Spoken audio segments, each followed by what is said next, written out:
Shegog, and I am the Executive Director of Hospitals for Humanity.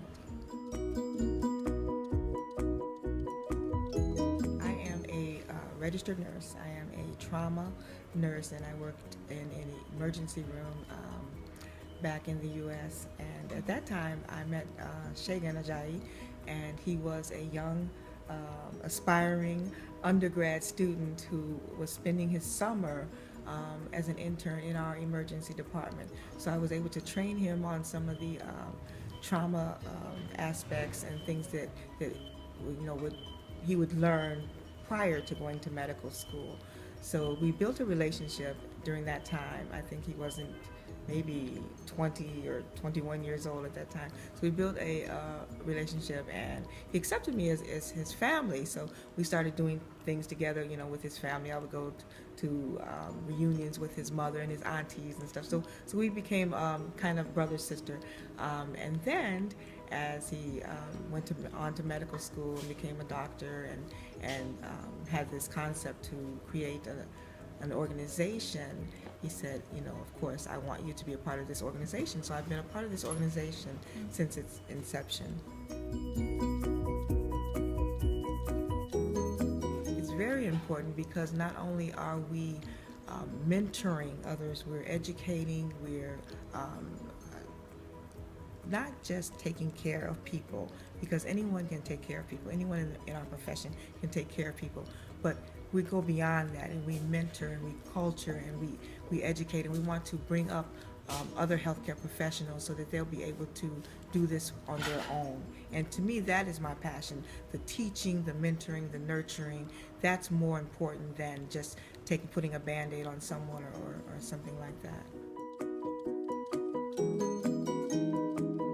Initially, Hospitals for Humanity started out doing what you term missions, medical missions. We would come once or twice a year. We would take care of general issues. We would take care of OB-GYN issues. We would take care of ophthalmic issues.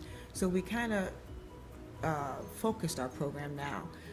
Over the last 6 years, we've done research and we've identified what the actual need is. So we focused our program just to work in the cardiothoracic area. So I think now that we are concentrating on that, we have a better understanding of what is needed and what we can provide for the people. So I feel like we're doing a better job now than when we first started out. We were just kind of all over the place, but now we're concentrated on one area where it is needed. And I think we're doing a better service for the people.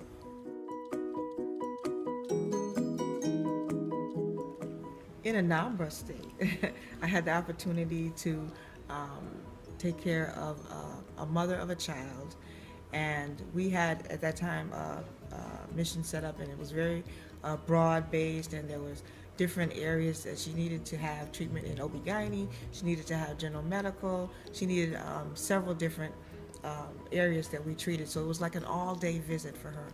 So during that time, she had brought her child with her. Her child was 5 or 6 years old, and she wasn't able to concentrate on what the doctors were saying to her. She wasn't able to, just focus because the child was distracting to her. So I took the child with me, and I worked all day with this child on my back.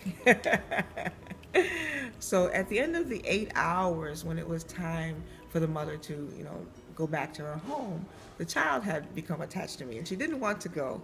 And it took 2 people to take her away from me, and that really got to my heart. There's something, just my presence and just pouring into this child.